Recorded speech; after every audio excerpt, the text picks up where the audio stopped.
Bonjour à tout le monde.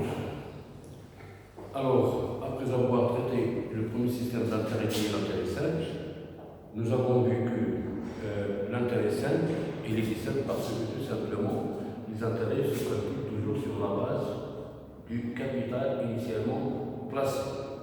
Maintenant, on va voir le deuxième système d'amortissement, qui est les intérêts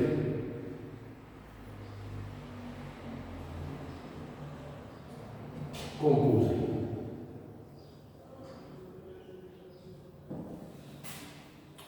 On commence par définir c'est quoi les intérêts composés. On dit qu'un capital est placé à intérêt composé lorsque les intérêts produits par ce capital à la fin d'une période s'ajoutent au capital initialement placé pour former un nouveau capital qui va produire des intérêts pendant les périodes suivantes. Autrement dit, c'est que même les intérêts produisent à leur tour des intérêts pendant les périodes suivantes.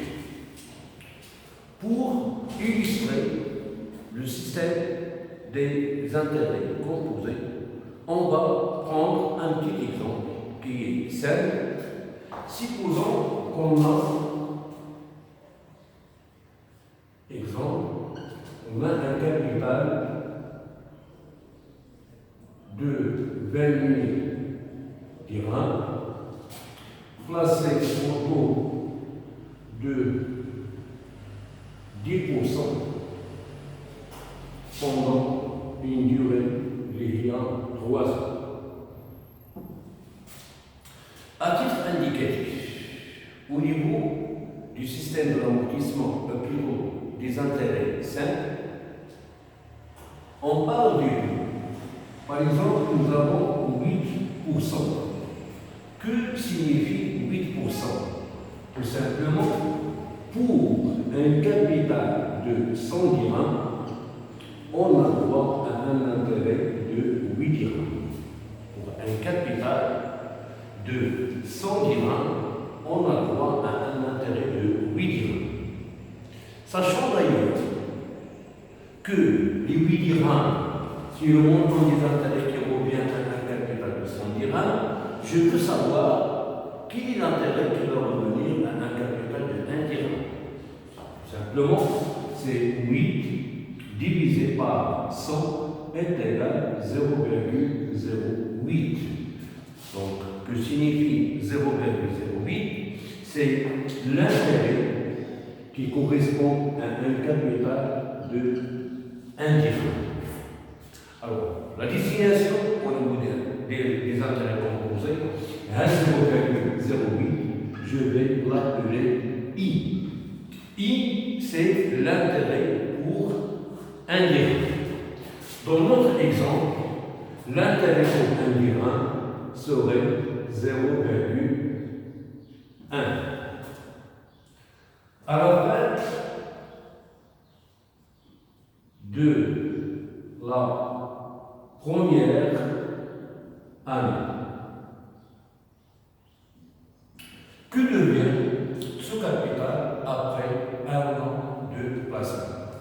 C'est le capital initialement placé qui est permis, plus l'intérêt produit par ce capital, il y a 20 000 fois 0,1 dirham. Ça va donner combien? Donc nous avons 20 000 fois 0,1, ça va donner 2 000, plus 20 000, c'est 22 000. Remarquez bien, à ce que, à la fin de la deuxième année,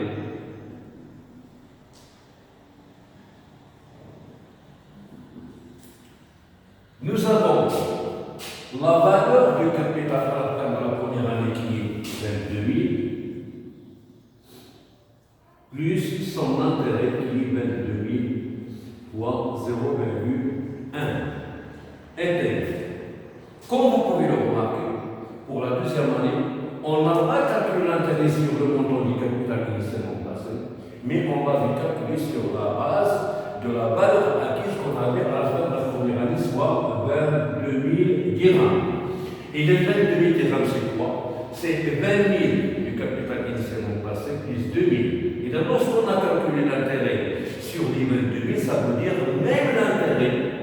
même l'intérêt produit à la fin de la première année, lui-même a produit des intérêts pendant la période suivante. Et la même chose, bien sûr, pour la troisième année. Donc, nous avons 22 000, donc c'est 24 200 dirhams. Alors, pour la troisième année, nous avons la valeur acquise qui est 24 200 plus son intérêt qui sera 24 200 intérêts. Fois 0,1 est égal à la valeur acquise. Donc ça, c'est un exemple qui illustre bien sûr la définition des intérêts composés, c'est-à-dire que même les intérêts produits à la fin d'une période produisent à leur tour des intérêts pendant les périodes suivantes.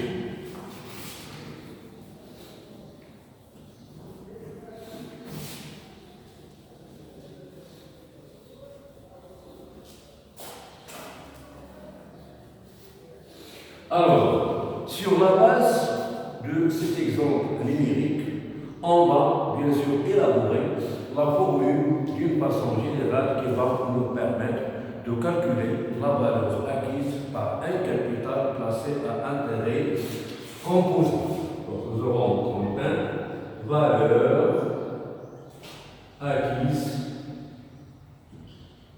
par un capital placé à intérêt composé. Pour cela, nous allons donner un certain nombre de désignations. Désignons le capital placé par C, qui est capital placé.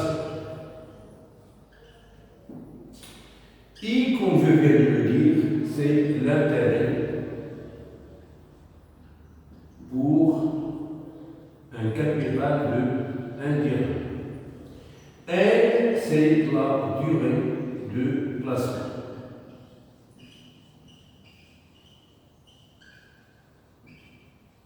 Et enfin, grand A, c'est la valeur acquise par ce capital. Alors, la démonstration de la formule de la valeur acquise de ce capital placé à intérêt composé, je vais la mettre en place sous forme d'un tableau. Donc, la présentation est la suivante.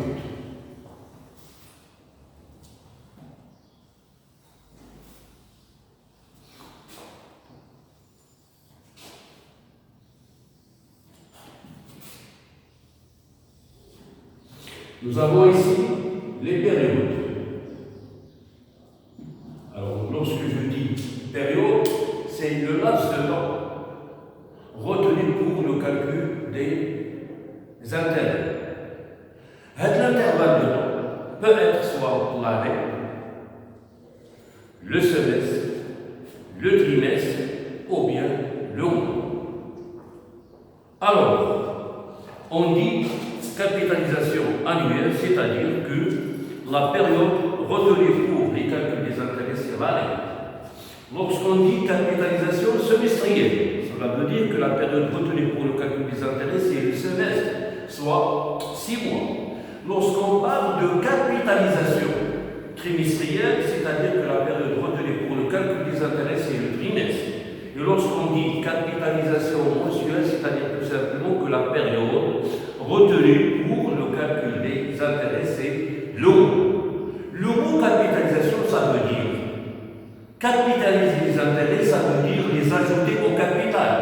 C'est-à-dire qu'on ajoute les intérêts au capital initialement placé pour former un nouveau capital qui va produire des intérêts pendant les périodes suivantes. Et si nous avons capital au début de période, ici nous avons intérêt. Et ici nous avons capital ou bien valeur acquise en fin de période.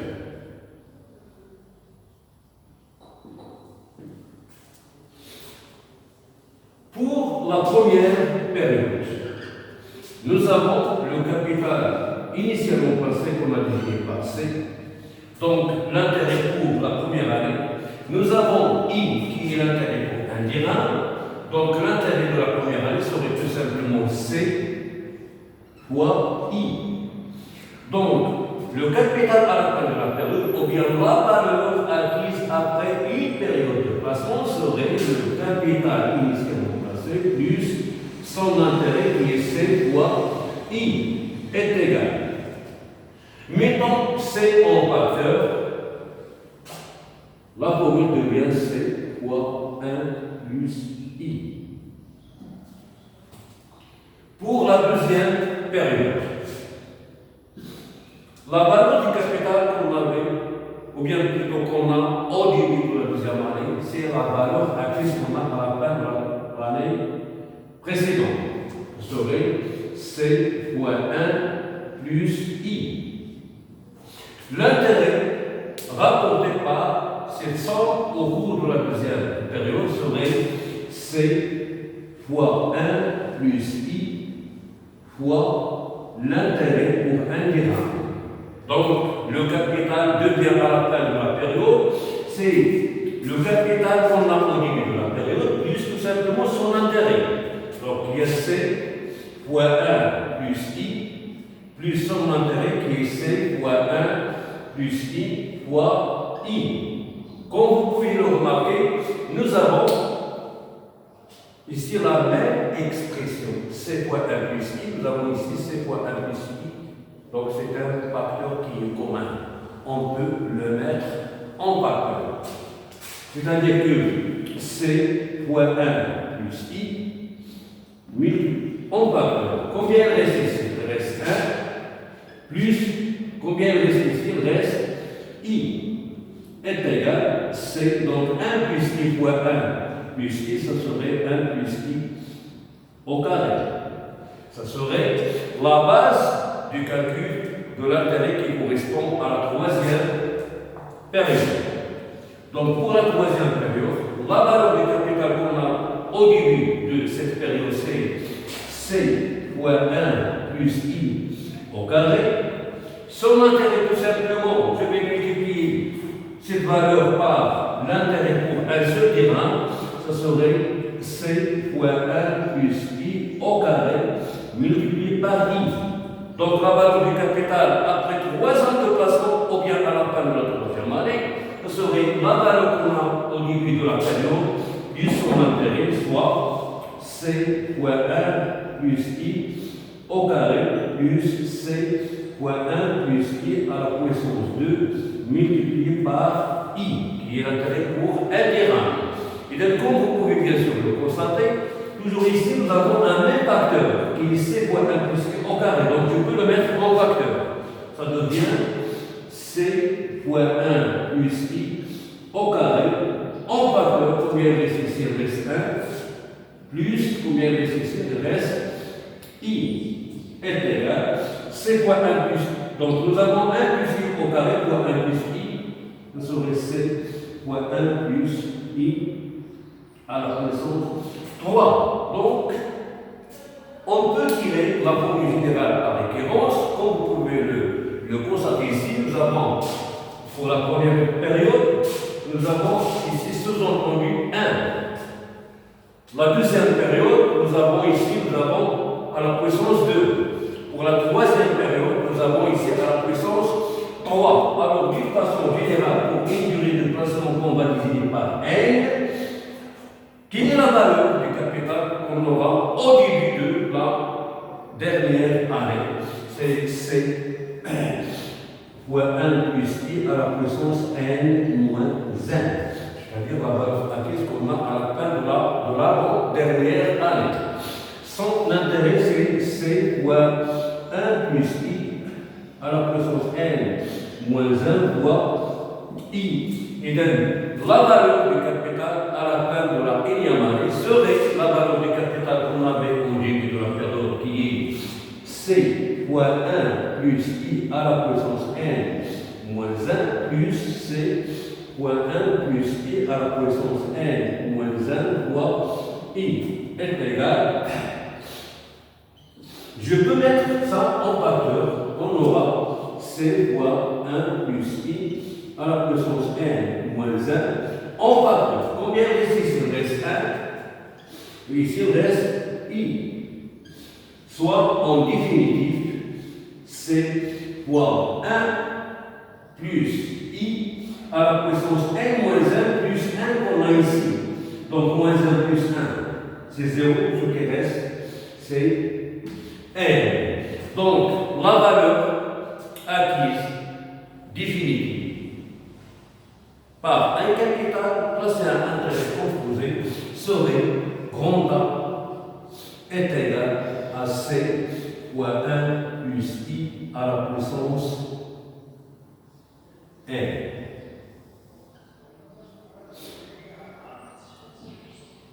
Voilà, c'est la formule générale qui nous donne la valeur acquise par un capital placé à intérêt composé.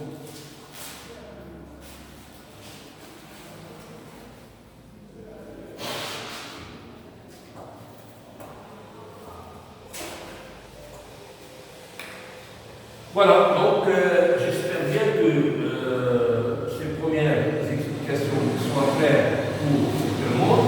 Maintenant, on va s'exercer ou bien on va mettre en application de cette formule sur la base d'un exemple d'application.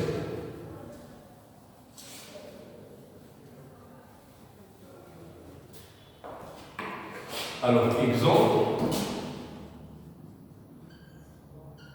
d'application. Calculer la valeur acquise par un capital de 5000 dirhams placé à intérêt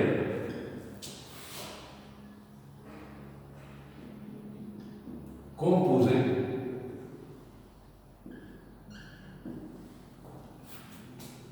au taux de 6%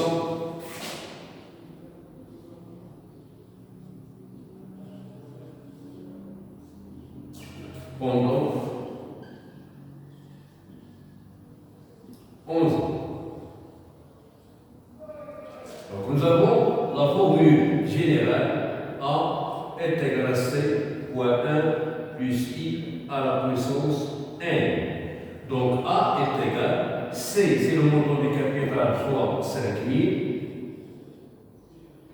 fois 1 plus I, nous avons notre 6%, c'est 0,06, plus 1, c'est 1,06, à la puissance N qui est 11 ans. Alors en définitive, A est égal 9491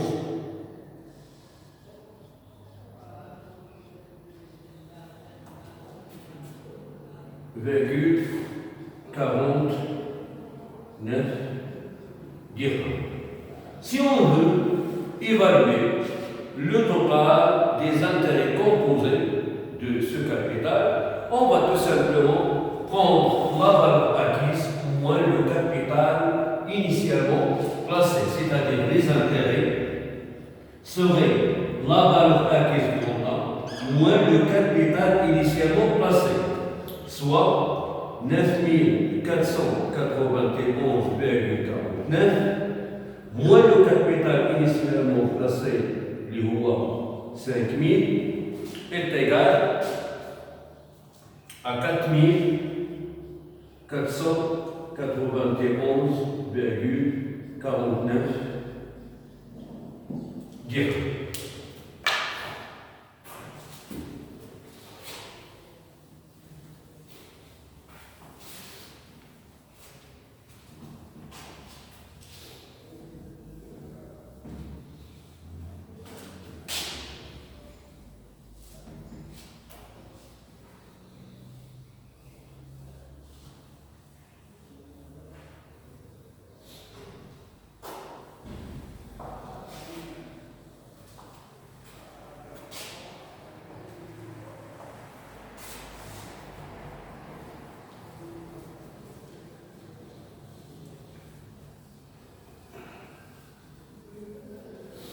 Alors, pour le calcul de la valeur acquise par un capital placé à intérêt composé, on va prendre maintenant un deuxième exemple.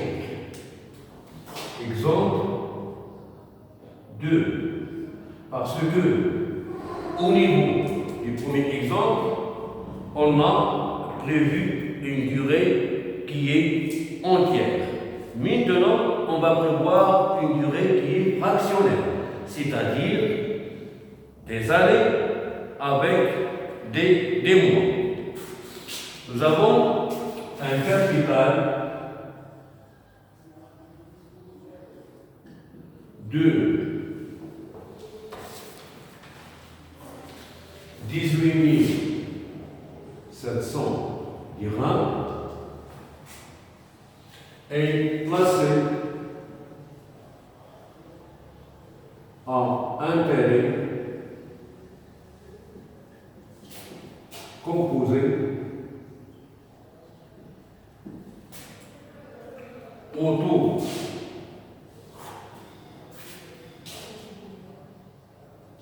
annuel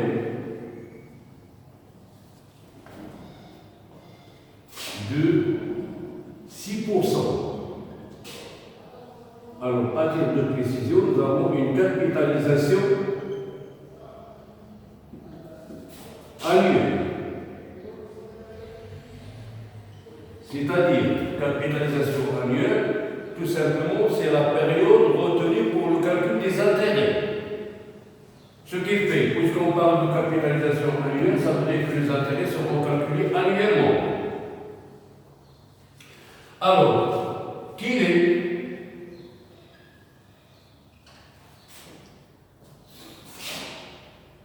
sa valeur acquise au bout de 4 ans et 5 ans.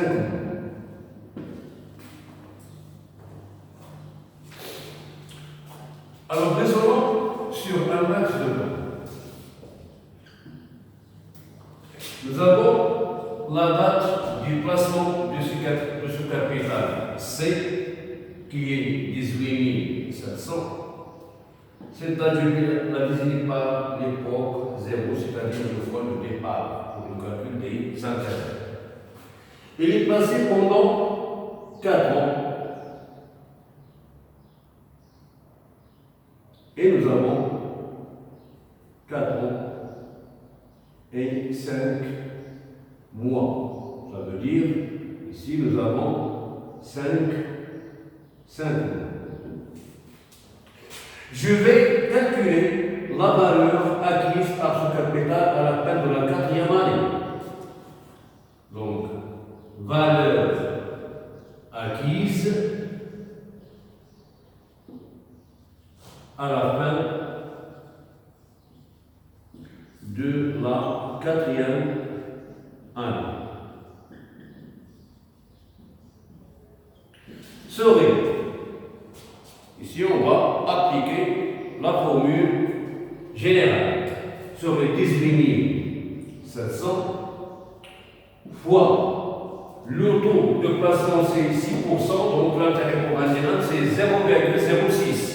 Donc c'est 1,06 à la puissance 4, ça va donner combien?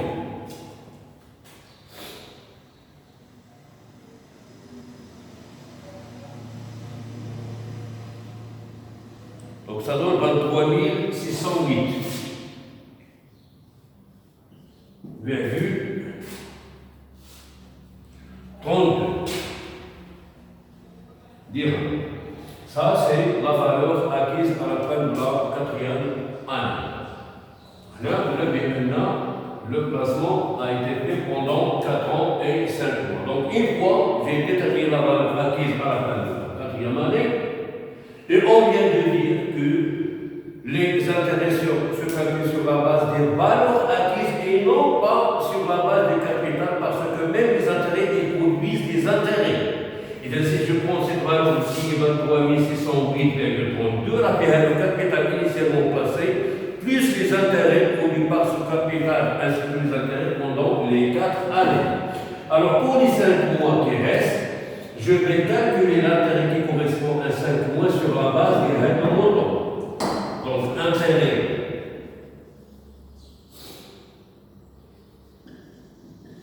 pendant 5 mois serait la valeur qu'on a à la fin de la 4e année, il y a 23 608,32 fois le taux 0,06 fois 5 divisé par 12. Ça va donner donc 23 608,32 fois 0,06, ça va donner l'intérêt qui correspond à l'année toute entière. Je divise par 12, ça va me donner l'intérêt mensuel.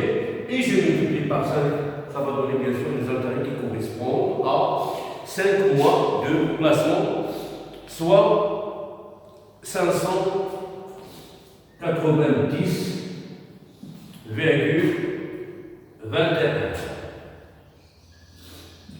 Donc, la valeur acquise au bout de 4 ans et 5 mois serait la valeur acquise qu'on a à la fin de la 4e année, soit 23 608,32 plus 590,21 est égal 24 198,53 dirhams. Voilà.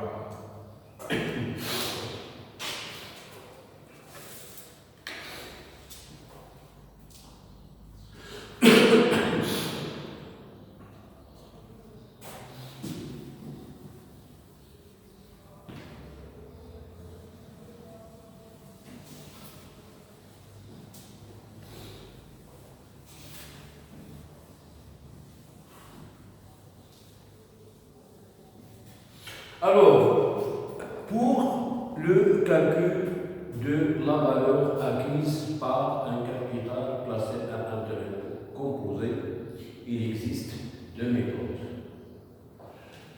Nous avons la méthode rationnelle et nous avons la méthode commerciale.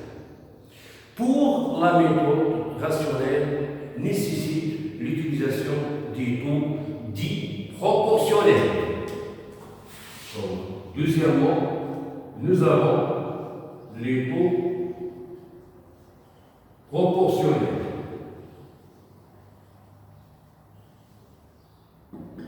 C'est la méthode rationnelle.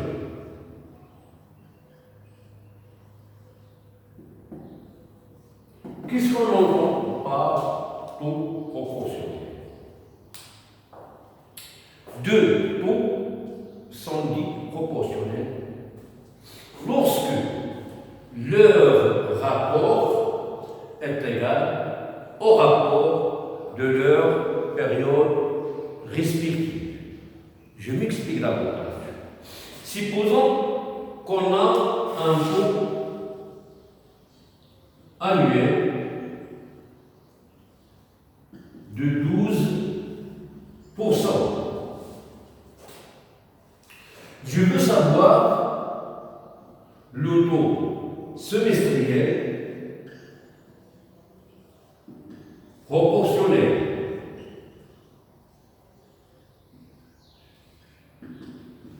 Alors, combien représente le semestre par rapport à l'année? C'est la moitié.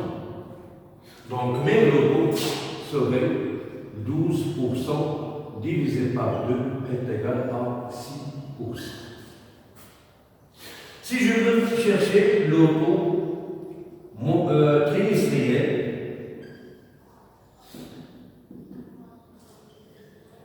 proportionnel,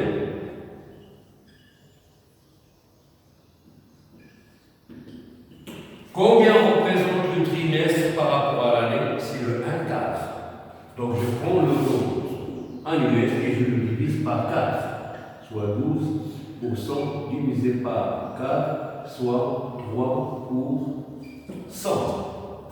Je veux chercher le taux mensuel proportionnel.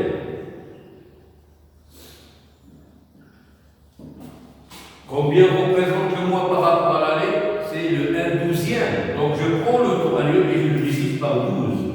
12% divisé par 12, soit un taux de 1%. Pourquoi on calcule ces taux proportionnels? Si jamais on vous demande de calculer la valeur acquise par un capital placé à intérêt composé en utilisant la méthode rationnelle, automatiquement, je vais calculer les taux proportionnels. Et donc, je reviens à la question pourquoi je vais calculer les taux proportionnels. Parce que, au niveau d'un exercice quelconque, on peut donner un taux annuel, mais on précise qu'il s'agit de la capitalisation semestrielle. Cela veut dire que la période retenue pour le calcul des intérêts, c'est le semestre. Alors, on dispose d'un taux qui est annuel. Avant de procéder au calcul de la valeur acquise, on doit, d'une part, déterminer le taux semestriel proportionnel. Ça veut dire que simplement, il faut qu'il y ait une correspondance entre le taux et la période retenue pour le calcul des intérêts. Si la période